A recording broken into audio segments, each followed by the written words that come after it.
Hello, welcome. We are live today.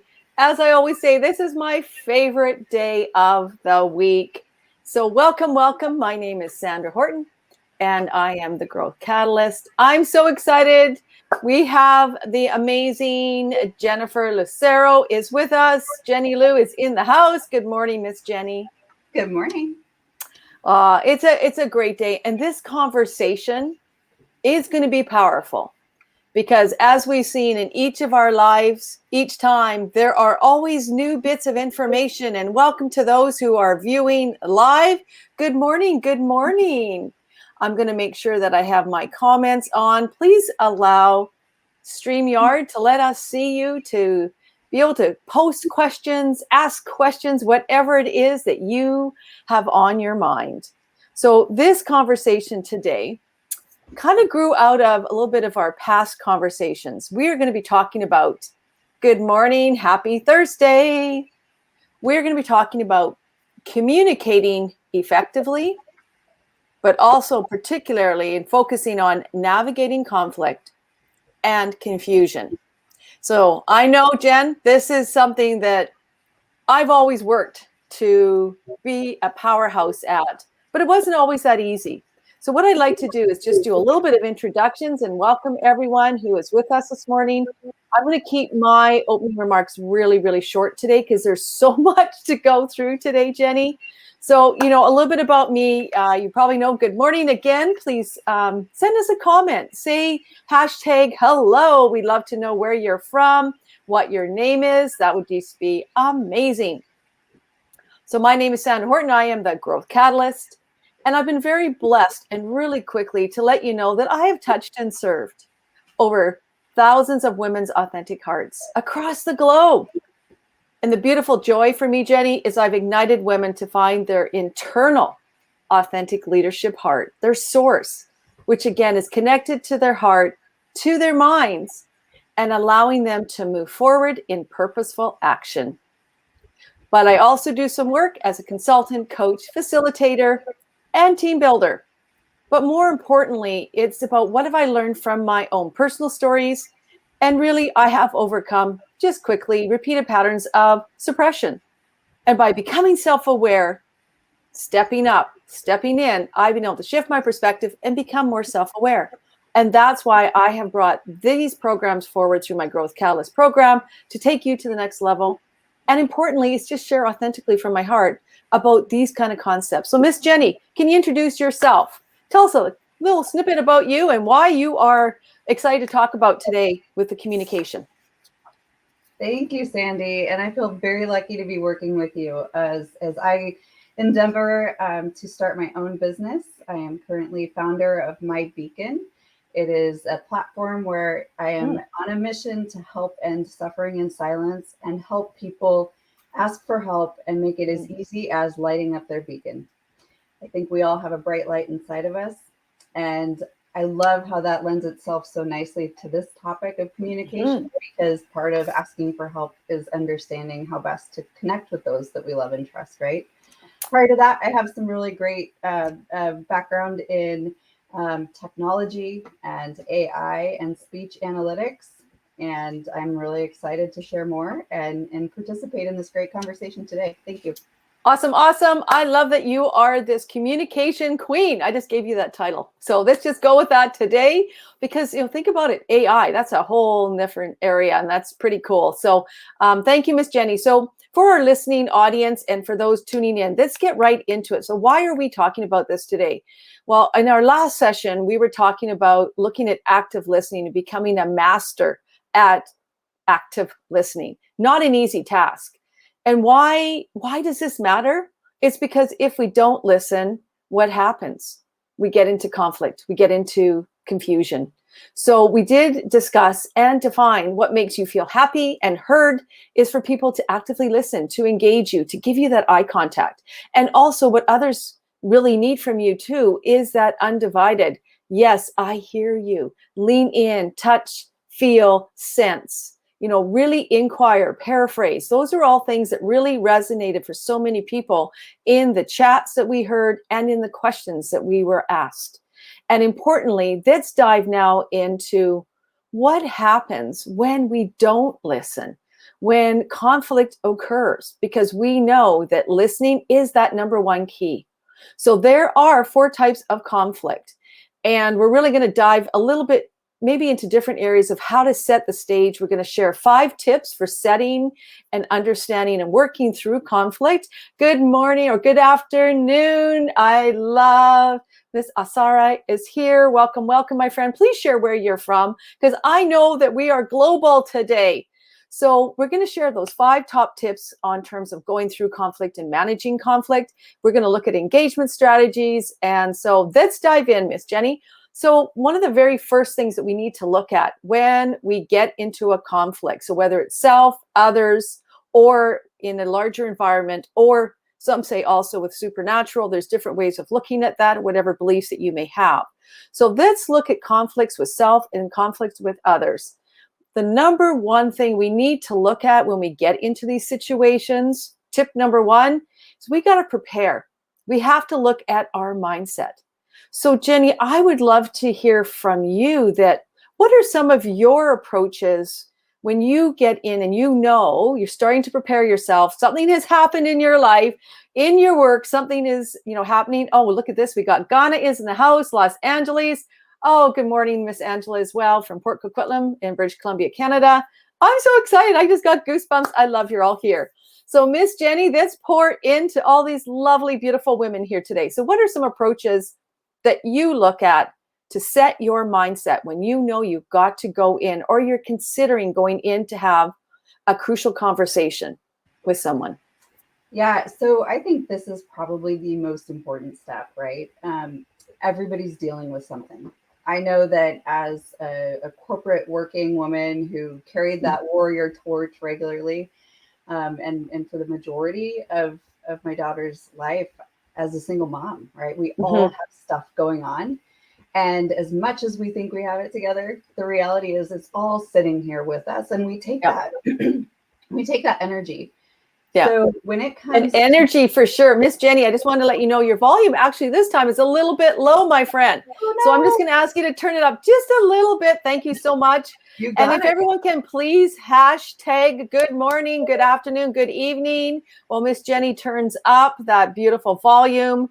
So Jenny's just going to share. Let's check in with you now. So we're just talking about mindset and preparing ourselves when we know we need to go into a crucial conversation. So take it away, Miss Jenny.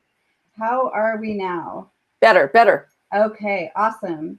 So getting back to mindset, right? Reframing and understanding that whatever it is that you're dealing with, it can be contagious in the form of energy, right?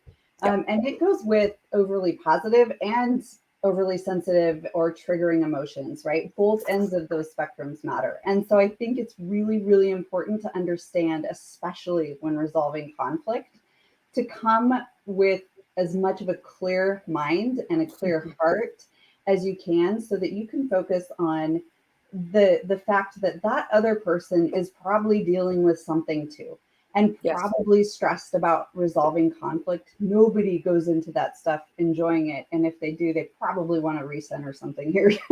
Right. And then I really try to not over anticipate how it's going to go, because you're sort of robbing the experience from naturally unpacking itself, right? So the only assumptions I make is that I might learn something I didn't already know, and be prepared for it to go well, especially with the people that we feel are so predictable. So those are my— That's critical. Thank you, Miss Jenny. So again, what Jenny has just offered us is going in with an open perspective, going in with a way to look at this engagement, this crucial conversation is what I call it. I try to frame it in a positive way that, yes, there is some discord, there's something that isn't quite right. So however you approach it, mindset is key. So look at it as a learning environment, being open and looking at your assumptions. And assumptions, we've talked about this before. Assumptions are kind of our pre-existing beliefs about the person, the situation, how we are going to handle ourselves. So I really do feel that some individuals, and we'll talk about what are some of the tactics to take, if you perhaps, and I confess up, I am one of these people who grew up, a little bit about my story, who grew up in a family that you didn't confront, you withheld, you suppressed, you didn't like challenge to have a voice. So I'm going to say, when we first go into this, just check in with yourself, have a moment, deep breath, and ground yourself and say, okay, what is showing up for me? What are my assumptions about how am I going to show up? Do I have a fear that if I speak up, I may have failure? Or what are those assumptions? Because if you can own it and know it, then you can make a choice. Because for us to be present and mindful, guess what? We have to be aware. So that would be my first thing, is anchor yourself first and who you are, how you're feeling. If you have any uncertainty about yourself or your beliefs about this individual or how you want to have that crucial conversation, journal it, document it, and then clear your mind. And like Jenny said, be open to possibility, because that kind of leads us into kind of that, again, this is kind of that mental preparation, that step one phase. And not a lot of people take the time working with clients. I find sometimes people just, oh, I'm emotionally triggered. Boom, I'm going to go and talk to these people. But we need to have that moment. And so then that kind of gets us into, okay, so now what? I'm prepared to go into this crucial conversation. I know something is not quite right. I need to now select that right environment. And I don't know for you, Jenny, if this has happened to you, but determining what would be the right environment for the other individual in order to have that safe, engaged conversation. So, Miss Jenny, would you like to share any of your experiences around setting the stage around the right environment so that those who are in Ghana or anywhere else that's listening to us this morning, welcome, welcome, welcome, will consider, like, what do we want to look at in setting that right environment, maybe the right time, etc.?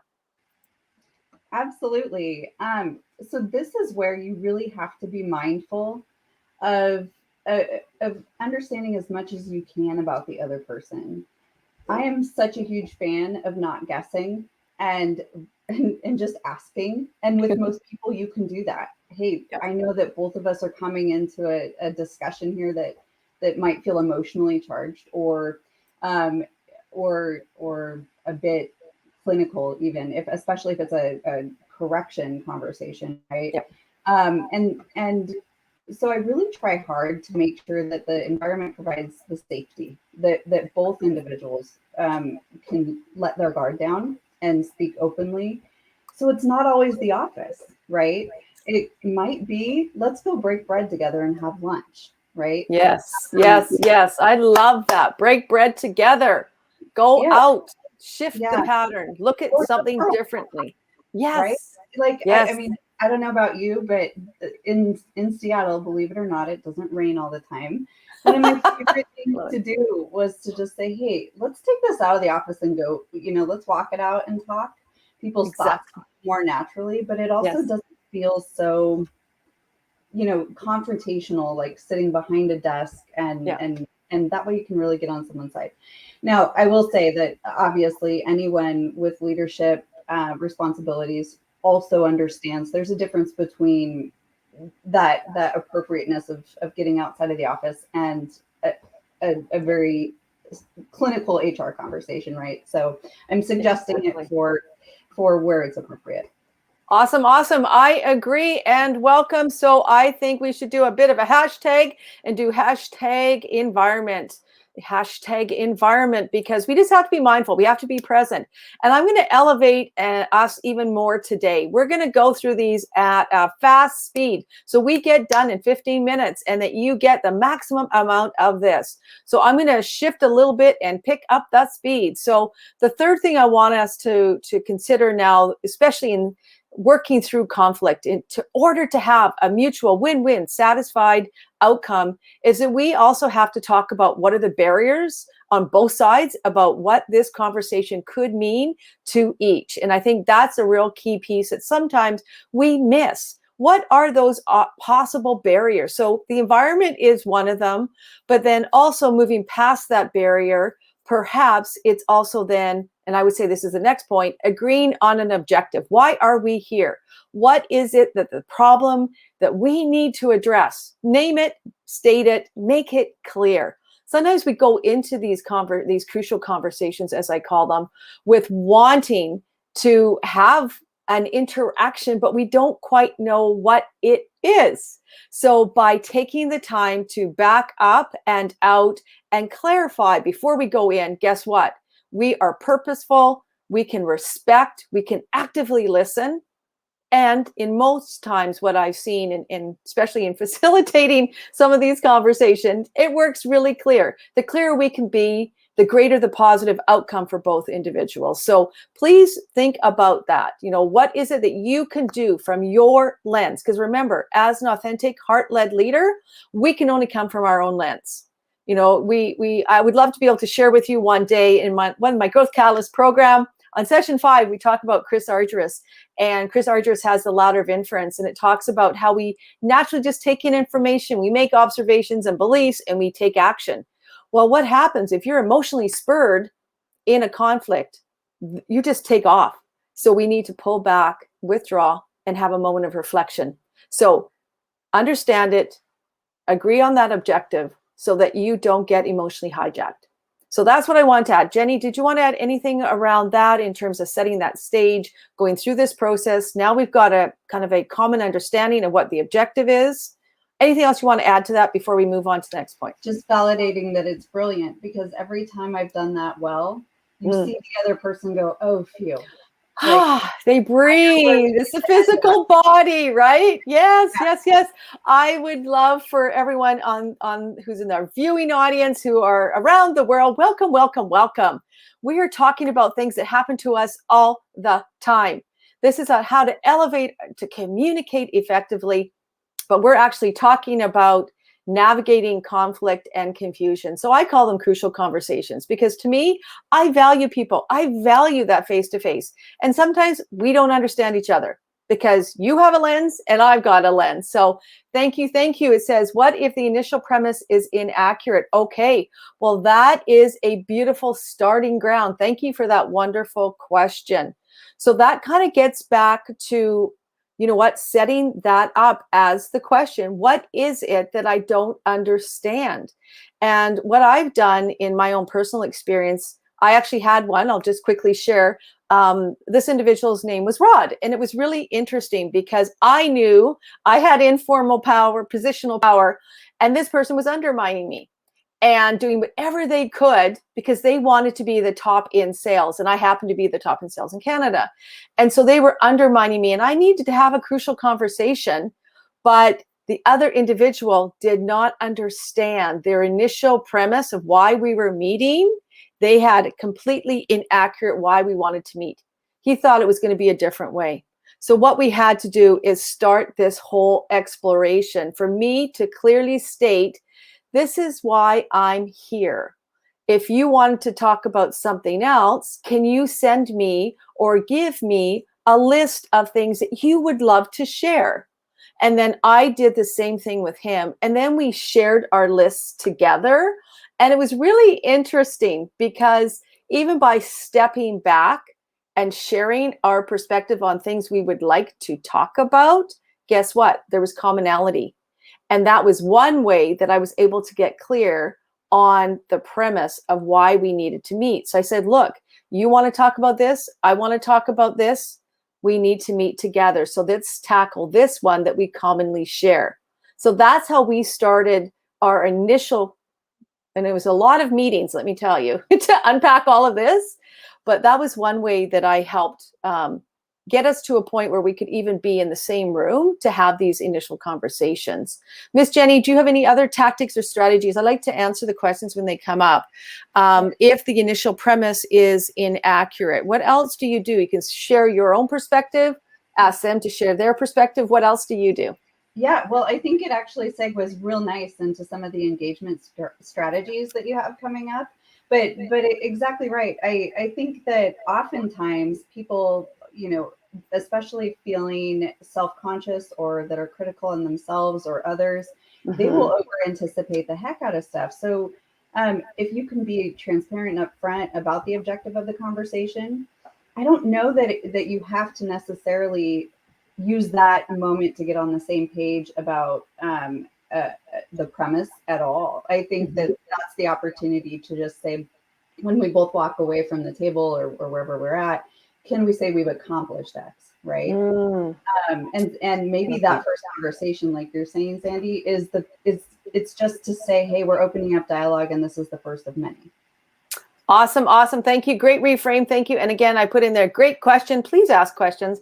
This is meant to be interactive so that we are adding value, so that when you walk away, you go, oh, okay, I can look at a crucial conversation that I may be having today or tomorrow or the next day and look at it differently, so that you ultimately end up in a win-win. So that there's better communication, understanding, and clarity across the two parties. Because we do know that there are individual styles of addressing and responding to conflict. And I'm going to hold that just for a moment, because I think that is important. We are coming from a lens of looking at this from a self perspective and in relationship to others, not in the larger context. I will leave that if we get time to talk about conflict and how to manage it in organizations. But I did want to thank you, Jenny, for segueing over into our engagement strategies, because, you know, the belief in how strong we have, let me reframe that. The belief in self, in our abilities to be strong, to be confident, to know our voice, know our moral rudder, why we're here, what choices we want to make, how we can engage with others more openly in order to hear someone, really comes down to our engagement strategies. So I have two questions. I always ask myself when I go into my engagement strategies: why do I need to speak? And I kind of touched on it a little bit earlier there. What is my motivation for engaging with this person? Why now? And what is it that I would like to see happen? So that's that clarity piece. The other thing is also leading to this engagement is, what am I also fearful of? What am I concerned with? Is there something within me that I need to address and be mindful of first and foremost? And if I have, as an example, in my previous world, I would have a fear of failure. I would have a fear that someone would not like me, or I would have discourse and things would be uncomfortable, because I mentioned that my earlier childhood, I was raised to not vocalize, not really share.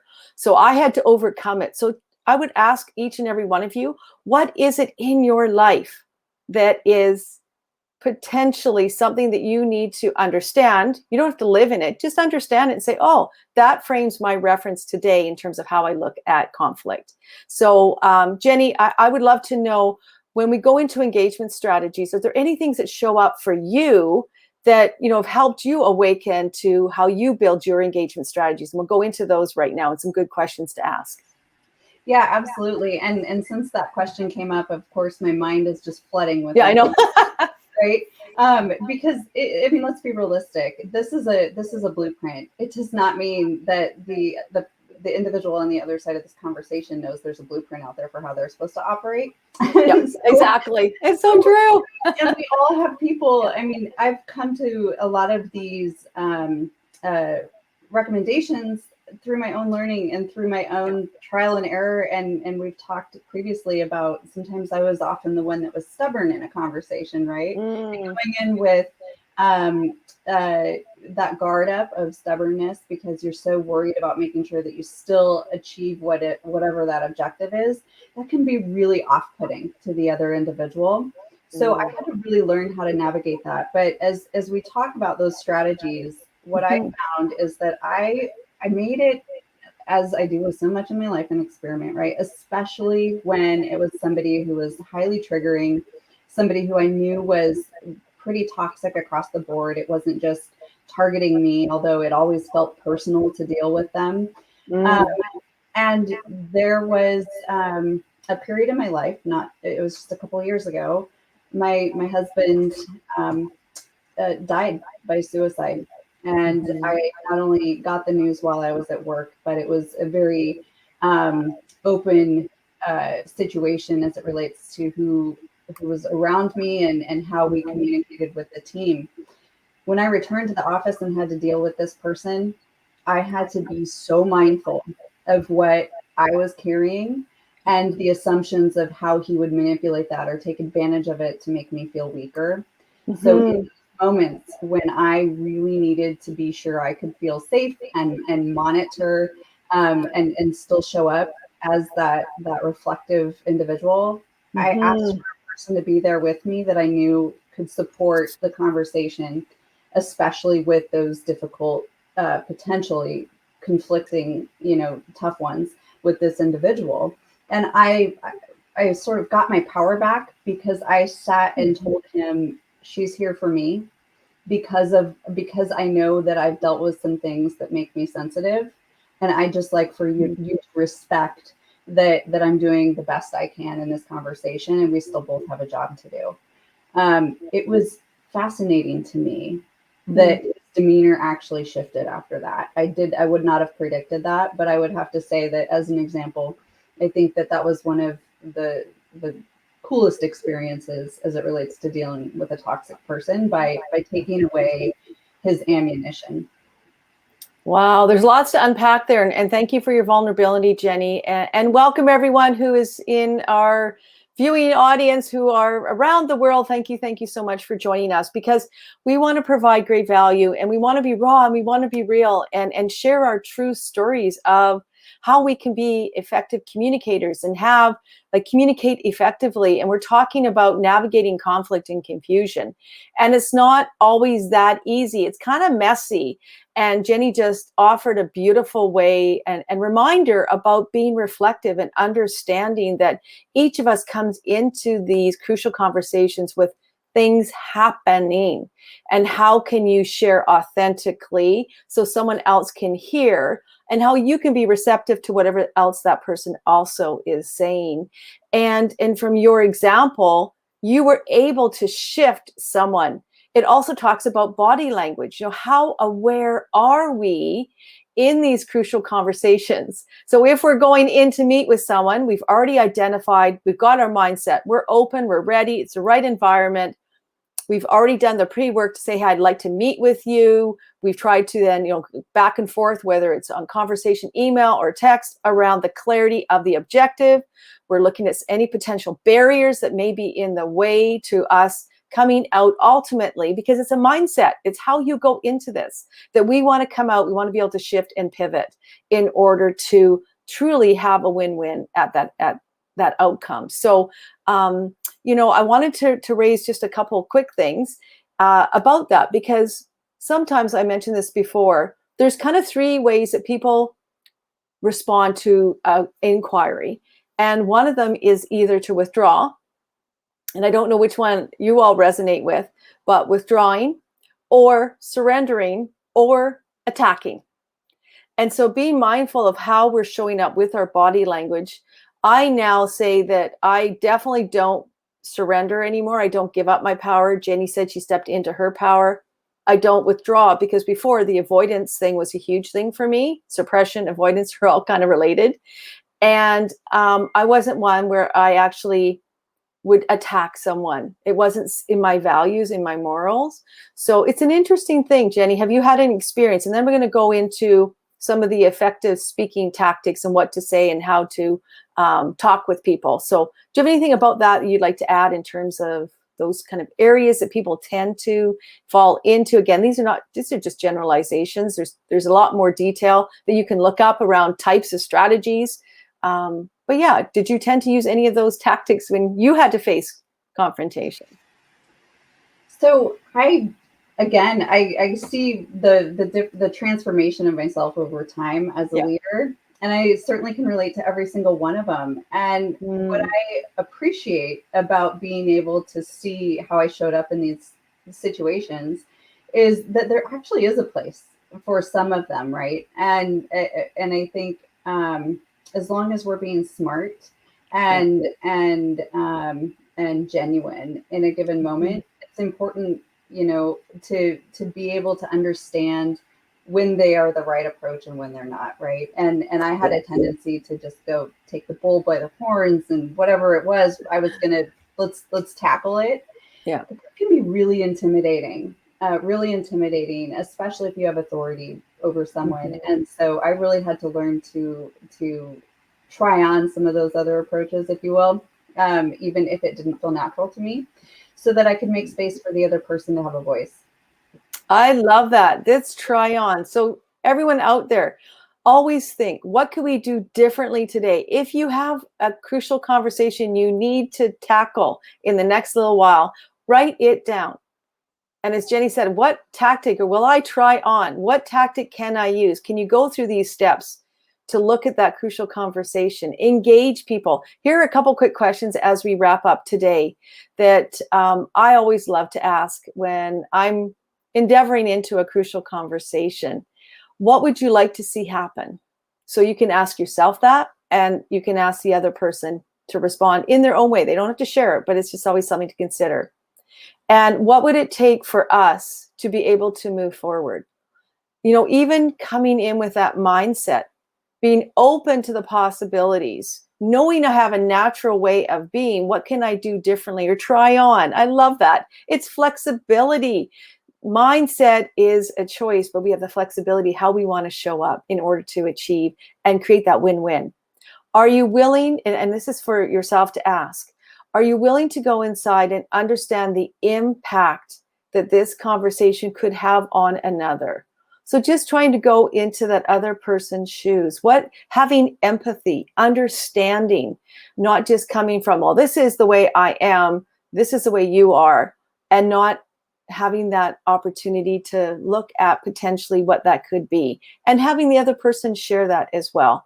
And lastly, what new ideas could I bring to the table, even preliminarily, so that we all can meet our needs? So that is also another great question to ask ourselves as we go through these crucial conversations. So Jenny, do you have anything else that you wanted to add in terms of some of the tips and strategies for the process, or just an outline, a framework that we offered today, questions that they could ask? I think the only one I would add to that is, what have you already tried? I think that gives somebody an opportunity to get on the same page in terms of, especially if you're having a repeat conflict. Here's what we've already tried. Did it work? Did it not work? And that way you can take inventory and get back into that objective observational mode, as opposed to the emotionally triggered sensories, right?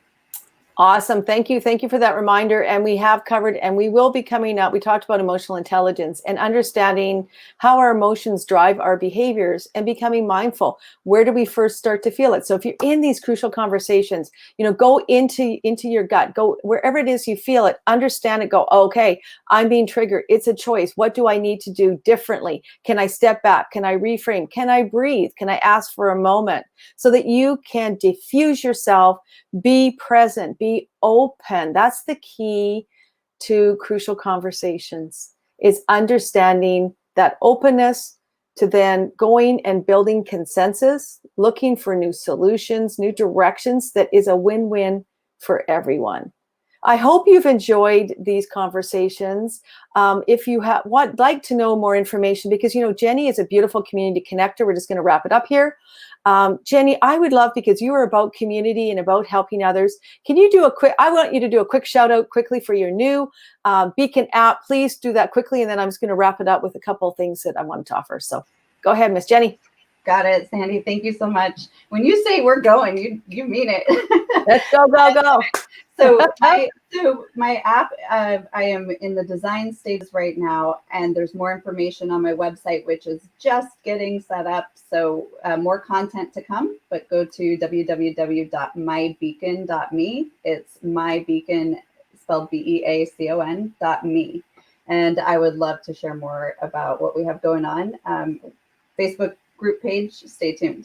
Yay. All right. So we want to bring the energy today. Thank you, Angela. Thank you, everyone who's listened, whether now or later. this is just to get your thinking, open yourself up to looking at crucial conversations, conflict and confusion. How can you look at it differently? A couple tips and strategies to look at that. Again, we can always be open to learning. And I love how your pup is behind you, Miss Jenny. So, he's like, it's done. It's after 9:30. So just in wrapping up, I do want to offer everyone, if you want to explore more, please visit my website at www.sandrahorton.com. I do have programs. I do specialize, and I really feel very strongly to help you move these conversations forward. So I offer some different things, one-on-one coaching. I have an igniter package that actually you can use in your organization and delve into some of these areas. And of course, I have my free assessments because I want to be of value to you, the amazing woman leader, entrepreneur, wherever you are. Download those. They're free. They're full of beautiful nuggets. There's an assessment you can take for your organization. See how your leadership matches up. So thank you very much. And if you please stay tuned. Next Thursday will be Dynamite. I'm actually going to be on holidays, but there will be a recording that is coming to you. I'm heading to Eastern Canada. I'm so excited. I get to go visit Peggy's Cove, which is on my bucket list.